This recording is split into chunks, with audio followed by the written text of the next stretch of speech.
અન્નપ્રાશન સંસ્કાર.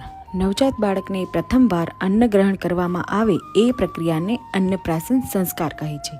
આ સંસ્કાર અમુક લોકો 5મા મહિને, અમુક 6ઠા મહિને અને અમુક 7મા મહિને પણ કરે છે. શાસ્ત્રમાં અન્નને બ્રહ્મ સ્વરૂપ માનવામાં આવ્યું છે. કહેવાય છે ને કે જૈસા અન્ન વૈસા મન.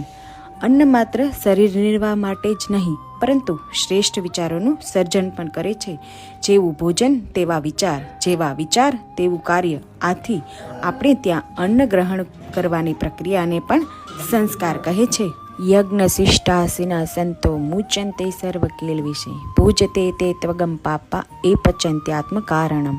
યત કરોષી યદસ્નાસી યજ્જુહોસી દદસ્યત યત તપસ્યસી કૌંતેય તદ્ગુરુસ્વર મદર્પણમ. અહમ વૈશ્વાનરો ભૂત્વા પ્રાણીના દેહમાસિતમ પ્રાણાપાન સમાયુક્તમ પચાન્યનમ ચતુર્વિધમ. ઓમ સહનાવવસ્તુ સહનો ભુનક્તુ સહવીર્યમ કરવાવહે તેજસ્વિનાવધીતમસ્તુ મા વિદ્વિષાવહે. ઓમ શાંતિ શાંતિ શાંતિ.